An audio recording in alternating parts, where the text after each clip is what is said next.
Bonjour, bien-aimés frères et sœurs. C'est un honneur pour moi ce matin de vous présenter un homme de Dieu. Je vous avais promis que sur notre chaîne de télévision, nous aurons l'occasion de présenter un certain nombre de Dieu, des serviteurs de Dieu, des hommes qui sont dans le ministère, partager leurs enseignements, partager leurs expériences. Et ce matin, je voulais vous présenter un homme de Dieu du nom de Alan Rich. Je vais vous présenter une de ses vidéos. Alors cet homme de Dieu, ce serviteur de Dieu, je l'ai connu sur YouTube, à travers ses enseignements, à travers les vidéos qu'il a faites. C'est un disciple de Christ, c'est un amoureux d'Israël. J'ai écouté plusieurs de ses vidéos et j'ai personnellement été édifié par tout ce que cet homme-là enseigne. Ce matin, je voudrais partager l'une de ses vidéos où il parle du drame que traverse aujourd'hui l'Église de Christ à travers le monde entier. Il essaie d'expliquer pourquoi est-ce qu'il y a tant de problèmes dans les églises chrétiennes, dans les institutions chrétiennes, pourquoi est-ce qu'il y a tant de déchets, pourquoi est-ce que l'Église aujourd'hui n'est plus à la hauteur du challenge qui est le sien, du défi qui est le sien et de la mission à laquelle Jésus-Christ l'a appelé il y a près de 2000 ans. Pourquoi est-ce que l'Église n'a plus pour fondement les apôtres et les prophètes de Christ, mais l'Église est devenue plutôt un lieu d'aventure où des personnes se lèvent au nom de leurs dons spirituels, au nom de leurs capacités, au nom de leur intellectualisme, au nom de leur diplôme, et décident de faire ce que bon leur semble sans se référer à ce que disent les Écritures concernant l'Église et son organisation. Alors, je voulais vraiment vous demander de suivre vraiment de près et d'écouter attentivement tout ce que cet homme-là va dire, parce que ce sont les thèses que je suis en train de développer et je suis heureux de savoir que quelqu'un qui est à des milliers de kilomètres de la Côte d'Ivoire dise exactement les mêmes choses que je suis en train de dire, qui concernent l'Église. L'Église de Dieu est différente de nos ministères que Dieu nous a donné d'exercer. L'Église est un corps mystique. L'Église a sa propre organisation. L'Église a sa propre vision. L'Église a sa propre mission. Malheureusement, on a tout confondu. Et ce temps-là a reçu vraiment la possibilité de nous éclairer en partant du temps de Luther, depuis la Réforme jusqu'à notre époque-ci. Écoutez-le bien et vous allez comprendre que je ne suis pas seul et que ce que je dis depuis quelques mois sur les chaînes de télévision et qui sont les visions que j'avais dans mon cœur depuis 1995, que je hésitais à mettre en œuvre, que ce que je suis en train de dire là, ce ne sont pas des inventions. Bonne écoute à vous, que le Dieu de toute grâce, le roi d'éternité vous bénisse et vous garde au nom puissant de Jésus. Amen.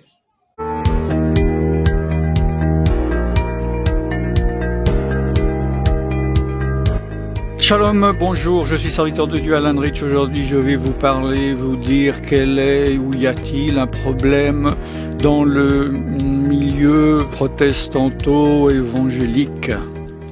Pour ceux qui me voient pour la première fois, vous n'allez pas comprendre le contexte. Pour ceux qui me connaissent un peu, je fais cette vidéo pour expliquer quelque chose de très important. C'est un enseignement pivot concernant les protestants, évangéliques, pentecôtistes, baptistes, etc., etc. Je ne suis pas là pour taper sur, pour critiquer, pour dire du mal. Je suis là pour essayer d'expliquer le problème qu'il y a dans certains milieux, je dirais. Lorsque, dans la plupart de mes vidéos, pour ceux qui me connaissent, je dis les protestants ceci, les catholiques ceci, les évangéliques ceci, j'ai souvent dans les commentaires des personnes qui vont me dire « Ah ben non, moi je suis catholique et moi je suis pas comme vous m'avez décrit. Ah ben non, moi je suis évangélique et dans mon église c'est pas du tout comme vous avez expliqué. » Je suis pas assez bête, si je fais de la fausse modestie, j'ai trop de bon sens pour mettre tout le monde dans le même bateau. Je reproche assez aux personnes de sans arrêt le faire pour des doctrines chrétiennes ou à mon sujet. Lorsque je dis et j'ai jamais dit tous les ceci. Quand je dis les, je parle d'une manière majoritaire. Il y a évidemment toujours des exceptions qui confirment la règle. Ne vous sentez donc pas forcément visé. Et, je le répète, je ne suis pas là pour détruire, je suis là pour édifier. Mais pour édifier, il faut exposer certaines choses, il faut expliquer le problème si problème il y a. Chaque personne, chaque croyant, dans sa dénomination, dans son église, dans sa croyance, pense évidemment être dans la vérité. Et ce que je remarque, c'est que beaucoup, est-ce la majorité, je ne sais pas, pensent être les seuls à l'être. Ils sont les seuls qui ont la bonne doctrine, qui sont dans la bonne église, qui sont approuvés de Dieu, etc., etc. Il est clair que je ne suis pas catholique et que je ne l'ai jamais été. Et je ne suis pas non plus évangélique ou protestant ou pentecôtiste, ou je ne l'ai jamais été. Et je ne suis pas orthodoxe, je ne suis pas dans ces mouvements, un de ces trois grands mouvements mondiaux qui sont issus, que vous le vouliez ou non, de l'Empire romain. Chacun a devant lui un arbre qui lui cache la forêt. Mon avantage personnellement, et pourquoi je me permets de parler, c'est que je fais partie, peut-être d'un certain nombre, je ne sais pas combien, de personnes qui sont en dehors de cette forêt. Et donc qui peuvent vous parler d'un angle que vous n'avez pas. En dehors de la forêt veut évidemment pas dire en dehors de l'Église universelle de Christ, l'Église spirituelle, mais des mouvements établis par des hommes dans l'histoire de l'humanité.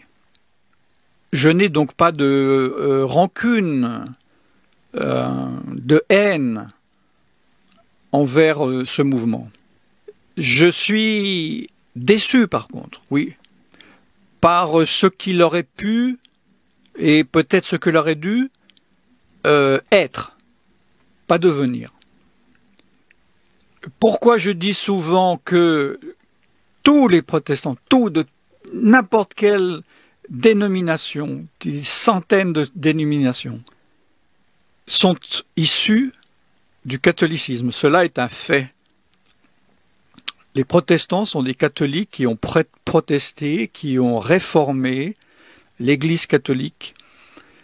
Cela n'a pas été dû à la base, comme beaucoup le pensent ou le croient, à un réveil. Sinon, on aurait parlé de réveil, mais c'est bien une réforme doctrinale, un réveil intellectuel, un réveil, une réforme théologique.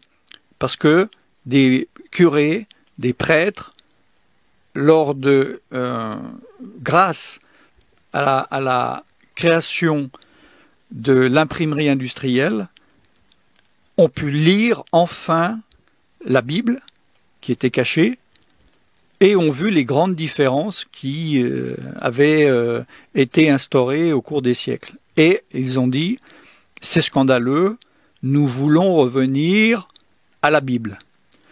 Donc, quelque part, moi je trouve ça fantastique, mais c'est merveilleux. C'est ce que je prêche dans tous les milieux religieux qui n'obéissent pas complètement à la parole de Dieu, et je leur dis, mais réveillez-vous, arrêtez d'obéir et revenez à la Bible. Alors, pourquoi y a-t-il du mal? Ou y aurait-il du mal dans les mouvements protestants? Certains d'entre vous pensent que je dois parler de certaines dénominations et autres que la vôtre, parce que la vôtre est la bonne. Moi, je parle de globalement, d'accord? J'aimerais aussi préciser, ça va peut-être vous étonner, mais je vous assure que j'ai eu pas mal de personnes qui me font cette remarque, que si vous êtes évangélique, peu importe évangélique ceci, évangélique cela, ou s'il y a un nom avant le terme évangélique ou pentecôtiste, ou etc., vous êtes dans le mouvement protestant. Vous êtes des protestants évangéliques. Bon, vous ne l'avez jamais vu écrit dans votre confession de foi ou votre pasteur ne le dit pas dans une phrase, mais je parle de l'histoire de l'humanité. Vous faites partie du protestantisme. Vous êtes une des branches de la branche protestante qui est une branche de l'arbre catholique. Donc, l'idée, le phénomène d'avoir sous les yeux la Bible et de se dire « Oh, on a fait une erreur, revenons à la Bible » est merveilleuse. Nous le voyons même dans la Bible. Quand les Israélites n'avaient plus la parole, ils faisaient plein de mauvaises choses. Et le jour où on leur a fait lire la parole, ils ont réalisé à quel point ils étaient désobéissants, ils se sont humiliés, ils se sont repentis et ils ont repris ce que Dieu leur demandait. Le problème est que ce mouvement a prôné depuis le début, sola scriptura, seulement la Bible. Amen, moi je suis d'accord avec ça. Le problème est qu'ils n'ont pas été jusqu'au bout. Ils se sont détachés des doctrines anti-bibliques catholiques. Ils se sont attachés à des doctrines bibliques, mais ils n'ont pas pu, pour différentes raisons, ou pas voulu, pour différentes raisons d'autres, aller jusqu'au bout. Certains évangéliques ou protestants me disent « Oui, vous avez tout à fait raison, à l'époque de Luther et de Calvin, ils n'ont pas eu le temps, ils ont dû faire vite les choses, c'est pour cela que ensuite, petit à petit, cela a été affiné et justement il y a eu des petites réformes, il y a eu des scissions, des schismes et des dénominations. On dit oui, alors je suis d'accord, mais là vous n'avez pas été aussi loin, vous baptisez les enfants, nous on baptise que les adultes selon la Bible. Donc oui, il y a eu des affinages. C'est de mieux en mieux ou de moins en moins pire, ça dépend le verre d'eau, si on le voit à moitié vide ou à moitié plein. Et donc, vous pourriez dire, mais qu'est-ce que vous voulez de plus? J'aimerais que vous obéissiez complètement à la Bible et que vous vous posiez la question, pourquoi vous ne le faites pas? Alors, votre pensée que vous devriez avoir maintenant en tête, c'est, mais j'obéis complètement à la Bible. Nous obéissons complètement à la Bible. Mon pasteur me le dit, c'est écrit dans les confessions de foi, j'ouvre ma Bible et pour moi j'obéis et d'ailleurs j'évangélise plein de non-chrétiens et même des chrétiens en disant « Venez, moi j'obéis à toute la Bible ». Mais le fait est, alors apparemment vous vous en rendez pas compte, pour certains, vous n'obéissez pas à toute la Bible. Il y a des gens qui disent obéir à la Bible et qui n'obéissent pas à la Bible parce que ils ont des problèmes peut-être de capacité de compréhension. Mais il y en a d'autres qui est non seulement intelligents, mais très intelligents. Il y en a sûrement qui me regardent, qui sont plus intelligents que moi. Mais pourtant, vous dites, j'obéis à toute la Bible, je ne vois pas le problème. Vous avez cet arbre et vous ne voyez pas la forêt. Parce que ce problème, il n'est pas intellectuel, il est spirituel, il y a un voile. Moi, je suis là pour vous aider, non pas à vous embêter, à vous mettre un fardeau sur vous, mais à enlever ce voile. Mais vous allez dire, mais je n'ai pas de voile. Nous sommes je suis celui qui voit le mieux. Écoutez, cet enseignement, volontairement, je n'essaye pas de le faire court. je ne sais pas si vous savez, mais sur Internet, les longues vidéos se voient peu, il faut être concis, il faut être... voilà.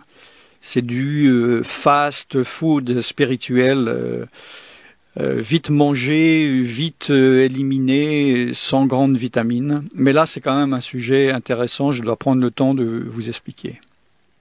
Donc, vous devriez me demander, ah oui, alors dites-moi ce qu'on ne fait pas bien ou ce qu'on fait de mal. Nous croyons en un seul Dieu, Jésus-Christ est le Fils de Dieu, c'est dans la Bible, oui, c'est dans la Bible, des fois nous allons évangéliser, nous prions pour les malades, etc. Bon, quel est le problème? Le problème, il est à la source, et le problème ne sont pas les symptômes. Donc, c'est en fait ce que le protestantisme a fait depuis le début, c'est d'essayer de régler les problèmes des symptômes sans vouloir guérir la source. Un des symptômes principal pour moi, et si vous lisez votre Bible, vous pouvez regarder dedans, c'est la structure de l'Église. Quelle est-elle dans votre assemblée, vous qui êtes protestants ou évangéliques, etc. Vous avez un homme qui est nommé pasteur. Et pasteur, c'est un titre qui correspond à une fonction. Cette fonction, c'est de gérer l'Église, une assemblée locale, spirituellement ou religieusement, éventuellement administrativement, financièrement, avec l'aide d'autres personnes. Mais au niveau religieux ou spirituel, même s'il y a un comité autour de lui, c'est l'homme, le pasteur qui tranche. Alors, ceci n'est pas biblique, mais pas du tout biblique. Pour deux raisons. Premièrement, dans la Bible, il est dit que la structure de l'Église, il y a 3 piliers. Il n'y en a pas un. Il n'y en a pas un, il n'y en a pas deux, il n'y en a pas 4, il y en a 3. Il est dit, il y a d'abord l'apôtre, qui est la fondation. Il y a ensuite le prophète. Il y a ensuite l'enseignant. Ces 3 termes ne sont pas 3 titres. Ce sont des ministères qui font partie des 5 ministères que vous pouvez trouver dans Ephésiens 4:11, où il y a donc le prophète, l'apôtre, l'évangéliste, l'enseignant. Et je ne sais pas si j'en ai oublié un, mais vous voyez, bon, je vais le mettre sur l'écran. Il est dit dans Ephésiens 4:11 que c'est Dieu qui établit ces ministères. Ce sont des ministères, ce ne sont pas des titres. Ce sont des fonctions spirituelles qu'on ne choisit pas soi-même.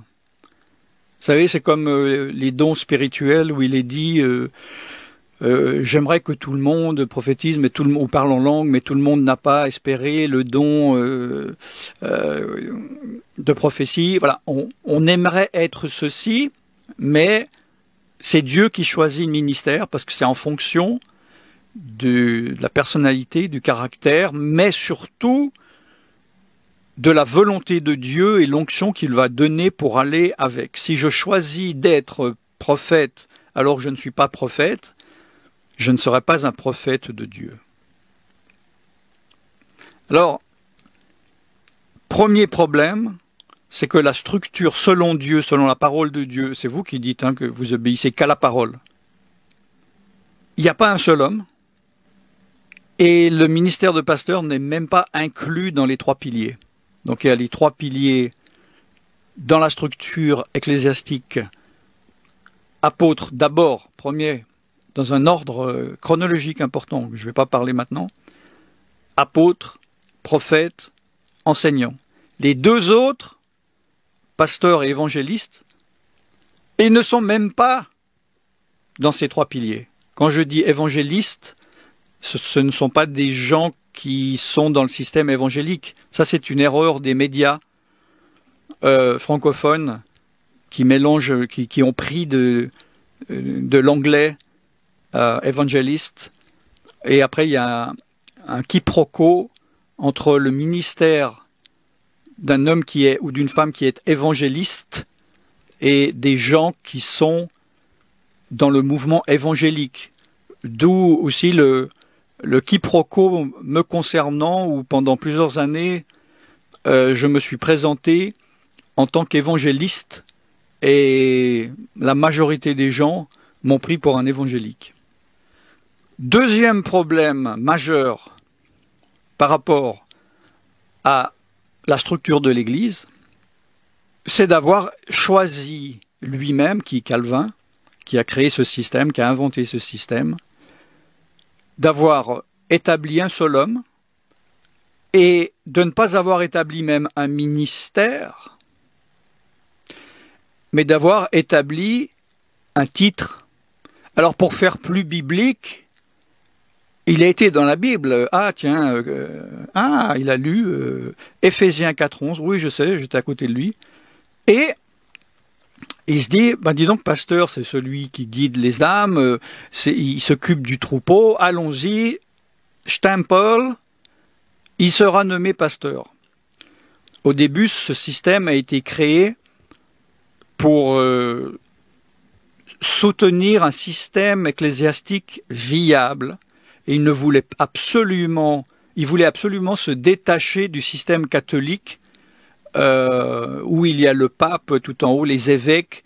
Il voulait que chaque église ou assemblée locale soit indépendant et pas dirigé justement par un mouvement universel. Et d'ailleurs, au début, les réformateurs appelaient ces personnes pasteurs et les appelaient des mini-papes.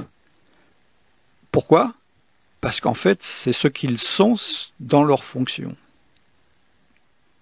Vous pourriez me dire, et vous devriez me dire, ah bon, et alors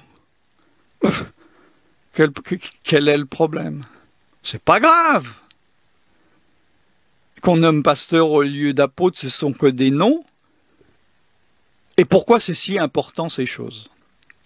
Alors j'ai déjà expliqué en partie, c'est important parce qu'il ne s'agit pas de titres, mais de fonctions spirituelles et non pas religieuses qui sont établies par Dieu. Un pasteur, selon la Bible, n'est pas ce qu'est un pasteur dans le mouvement protestant. Pourquoi c'est grave aussi? Déjà, intellectuellement, ça ne vous crée pas un problème de dire « j'obéis qu'à la Bible », mais quand on vous montre à quoi vous n'obéissez pas, vous dites « ah oui, mais je sais que pour tout argument, il y a déjà un contre-argument parmi les gens qui sont dans le mouvement protestant. » Un des arguments, c'est de dire « oui, mais on n'est plus à l'époque de Yeshua », Yeshua c'est Jésus en français, et l'Église n'avait rien à voir avec notre époque. L'Église ne peut pas être, ou les assemblées, les congrégations, ne peuvent pas être la même chose qu'elles l'étaient à l'époque, et ils vont dire, il y a beaucoup de choses dans la Bible et le Nouveau Testament en particulier, qui n'étaient valables qu'au début de l'Église et qui n'est plus valable maintenant. Donc là, ils sont en train de vous entourlouper, je crois on dit, de vous embrouiller et de vous dire, voici une pièce, j'ai pas de pièce. Voici le côté pile, nous n'obéissons qu'à la Bible, et quand on démontre qu'il n'obéit pas, on montre le côté face.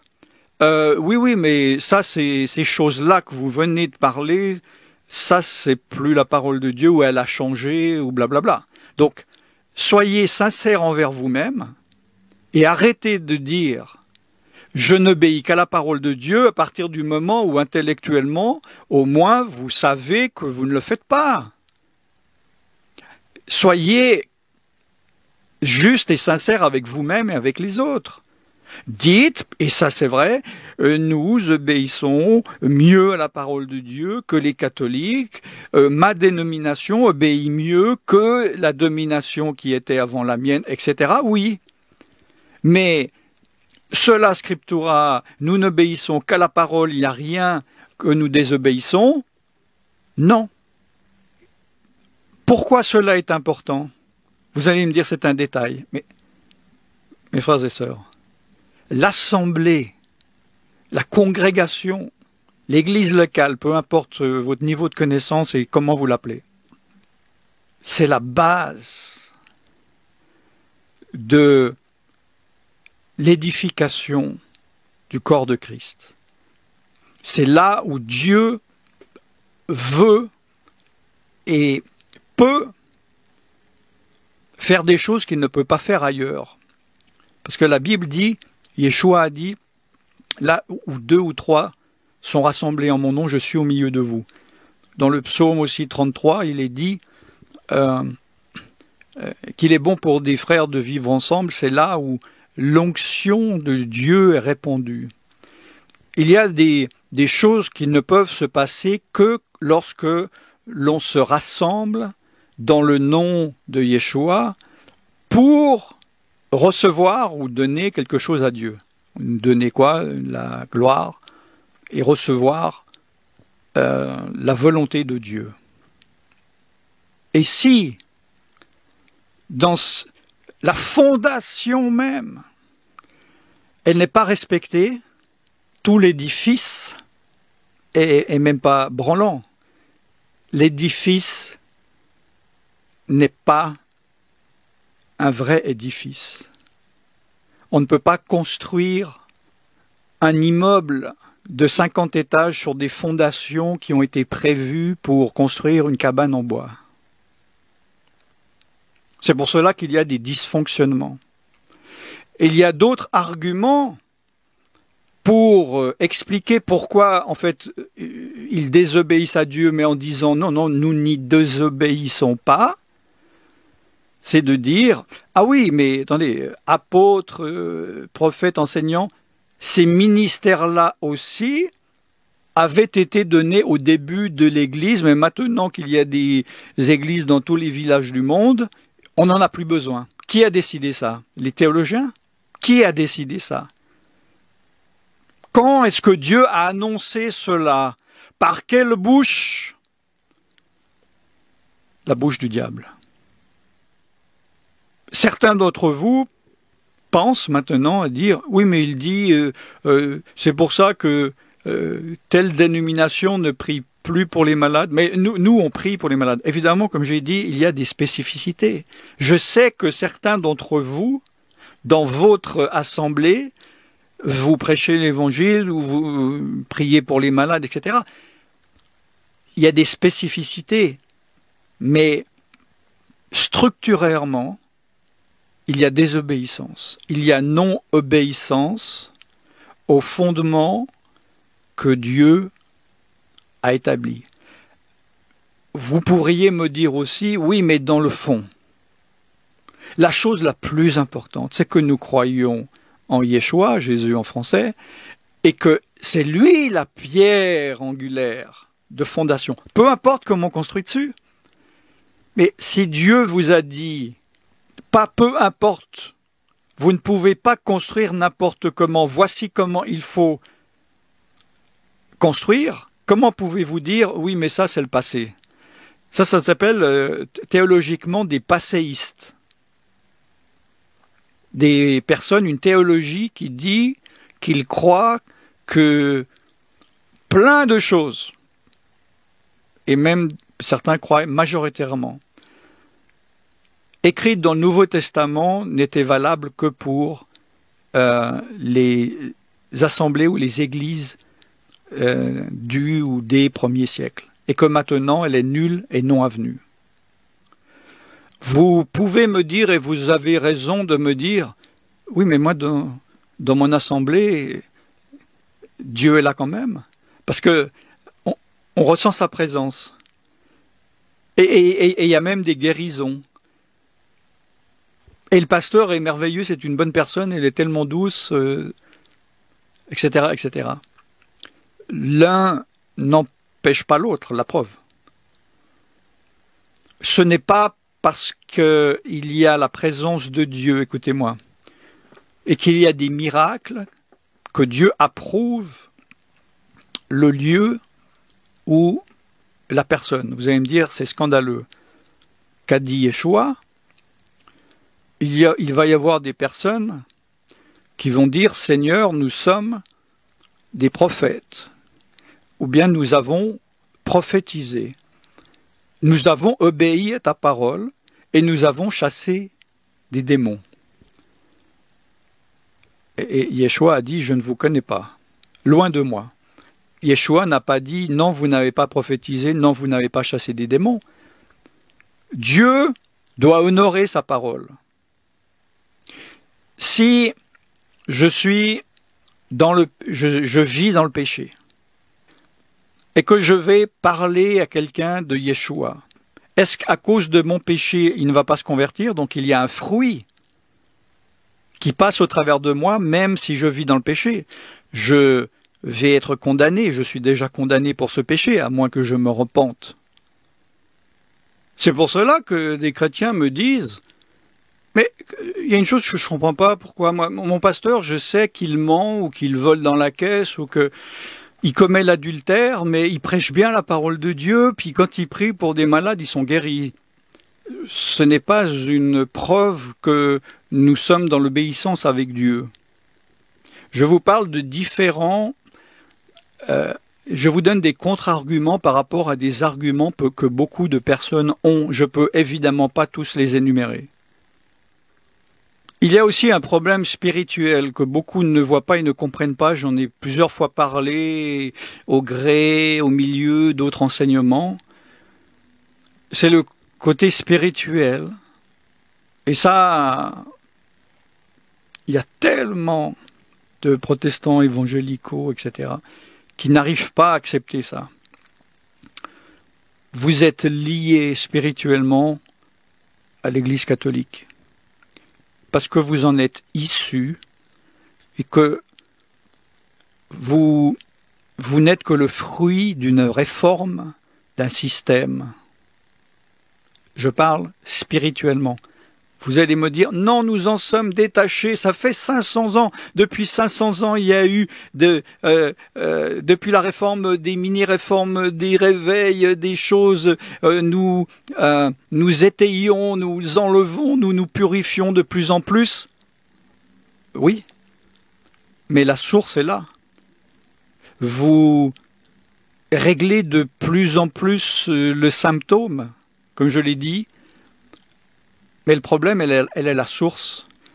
Et la source, c'est de ne pas, le problème majeur, c'est de ne pas avoir été au bout de se dire, non seulement nous allons protester contre le catholicisme, mais nous n'allons pas nous référer à elle et la réformer, cette Église. Nous allons nous en détourner complètement et nous allons voir ce qu'il y a dans la parole de Dieu et nous allons y obéir à 100%. Vous allez me dire, c'est exactement la définition de la réforme. Oui, idéologiquement, théologiquement, mais surtout idéologiquement. Je pourrais aller jusqu'à dire philosophiquement. Mais dans la réalité, je viens de vous prouver que malheureusement, ce n'est pas le cas. Vous allez pouvoir me dire, ah bon, que faire? Que faut-il réformer? Mais arrêtez de réformer. Arrêtez d'essayer de rendre mangeable un fruit où il y a un ver et que chaque fois où il y a de la pourriture apparaît, vous enlevez, il ne va vous rester plus qu'un trognon. Jetez cette pomme et obéissez à la parole de Dieu, si vous dites que vous y obéissez. Ou bien dites, soyez sincères. Non, finalement, je préfère les traditions des hommes, j'aime bien le protestantisme, j'aime bien l'évangélisme, c'est pas dans la parole de Dieu, mais moi, c'est pas grave, je n'obéis pas à Dieu. Là, au moins, vous êtes sincère. Au moins, vous êtes juste devant Dieu.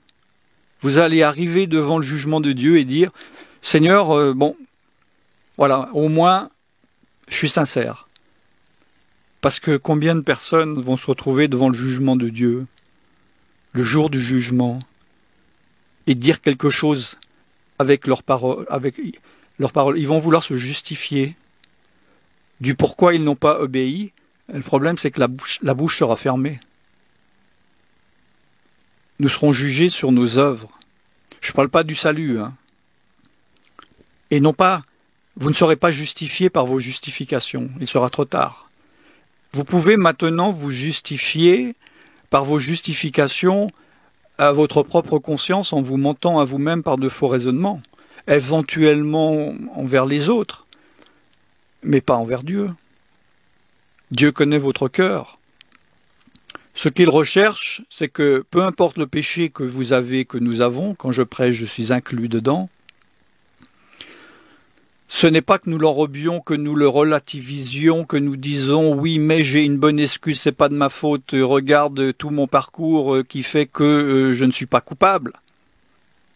C'est le contraire. C'est « Seigneur, je suis coupable. À 100%, j'ai péché. Pardonne-moi. » Et là, c'est pas « maintenant je suis tranquille, je peux continuer à pécher », mais « Seigneur, je me détourne du péché. » Enseigne-moi comment t'obéir, enseigne-moi pour que je fasse ta volonté. Pour ceux qui sont de bonne volonté, beaucoup disent « oui, mais il n'y a plus de prophètes, il n'y a plus d'apôtres, il n'y a plus ces ministères. » Et peut-être un pasteur va dire, bah, moi j'aimerais bien que ça soit un apôtre, mais il n'y a plus d'apôtres. Pourquoi il n'y a plus d'apôtres? Parce que, enfin non, pourquoi selon il n'y a pas d'apôtres? Il y a évidemment, la terre est remplie de ministères, de personnes qui devraient être apôtres, qui devraient être prophètes, qui devraient être enseignants,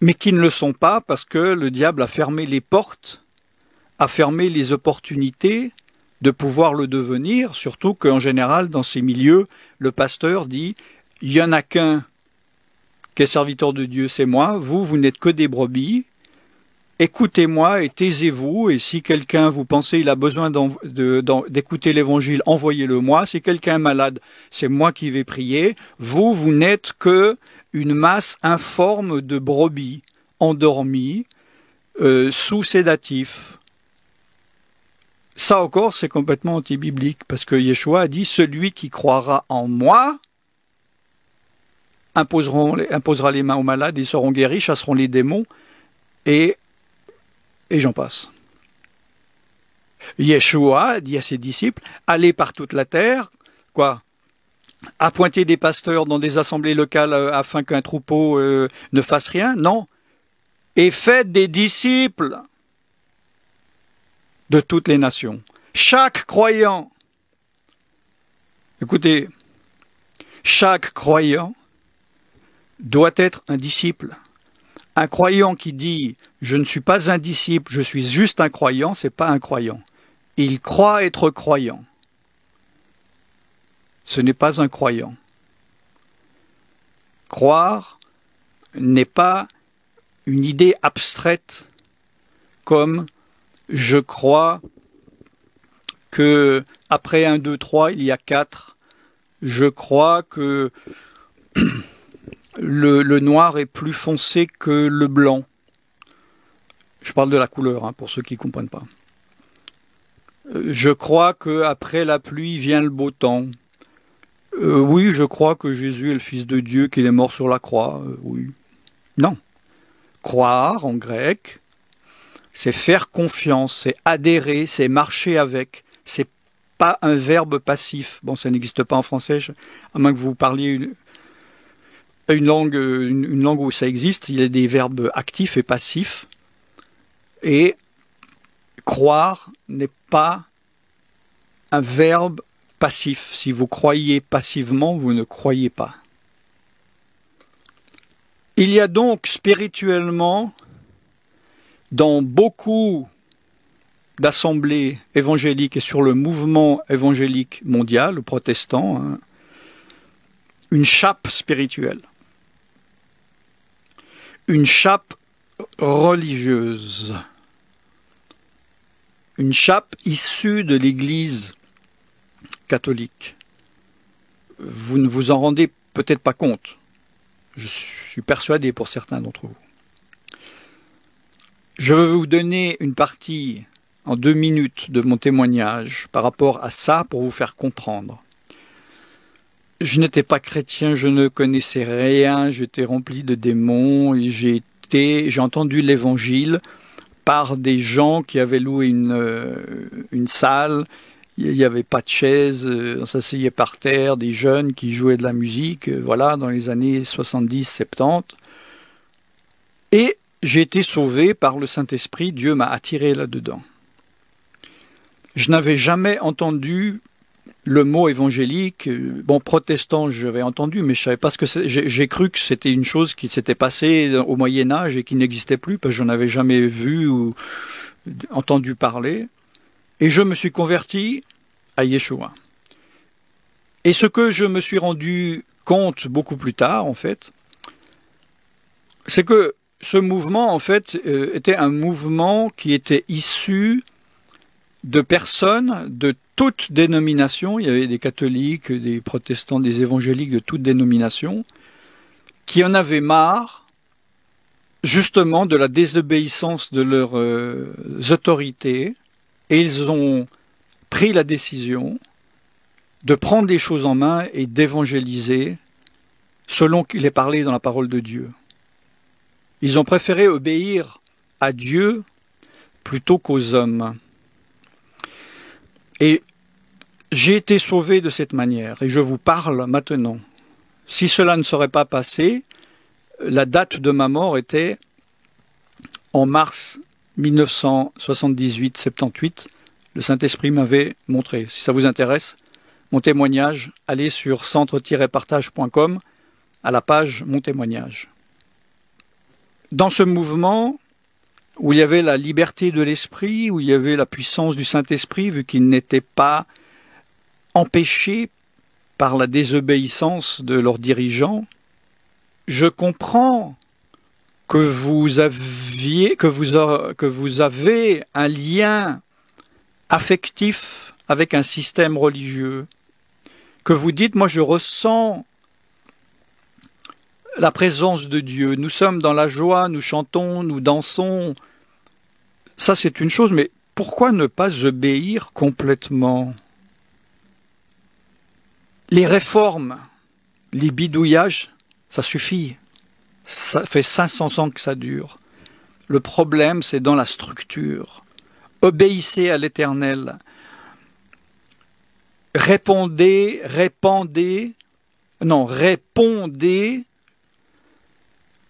à l'appel qu'il y a dans votre cœur. Vous avez peut-être un appel d'apôtre, de prophète, d'enseignant, d'évangéliste, de pasteur, pas le pasteur dont je vous ai parlé, mais selon Dieu, qui n'est pas du tout la même fonction. Vous êtes fait pour être évêque, pas catholique, hein. Peut-être que dans votre Bible, c'est pas chrismo, mais il existe. Peut-être ancien. Peut-être que vous êtes appelé à édifier par un ou plusieurs des 9 dons de l'Esprit. C'est certain que vous avez quelque chose à faire dans l'assemblée selon Dieu. Si vous dites, oui, je suis d'accord à 100%, mais je ne sais pas comment faire, je suis le seul dans mon village, il n'y a personne, je ne vois rien, vous êtes dans la situation idéale. Laissez Dieu faire, parce que lui, il sait. Vous savez, Le prophète, dans la parole de Dieu, a dit « Oh Seigneur, je suis le dernier. Il n'y a plus personne. » Et il a dit non. Il y a des milliers de personnes et je les connais individuellement. Je sais où ils sont. Si vous donnez le feu vert à Dieu, Dieu va agir et va vous montrer où aller, va vous montrer avec qui parler pour faire sa volonté. Il y a un dernier danger que j'aimerais parler par rapport à ça, et combien de fois c'est arrivé, c'est de se rendre compte que ce système n'est pas le bon et d'en sortir pour créer un système qui ne soit pas celui-là. C'est-à-dire la base de ce changement est ne faisons plus ce qu'ils font. Mais c'est exactement ce que les réformateurs ont fait avec le catholicisme. Et j'ai vu, je suis invité dans le monde entier, dans plein d'endroits, dans des grandes églises, dans des petites églises de maison, de différents types, de tous les genres. J'ai vu que dans certains endroits, c'était pire. Parce que soit il n'y a que des personnes non matures, même s'ils sont 3, 4, 5, et qu'il n'y a personne qui dirige selon le Saint-Esprit, et ils laissent dire des inepties par des gens qui ne savent pas ce qu'ils disent. Et j'ai vu aussi où ils font exactement la même chose que dans des églises protestantes, mais en disant, oui, on sait que pasteur, c'est pas bien, donc toi, tu auras la fonction du pasteur, mais on va pas t'appeler pasteur, on va t'appeler frère ou je ne sais quoi, alors qu'il ne l'est pas, et rien fonctionne, ou bien tout devient exactement la même chose avec des autres noms. Non, non, non.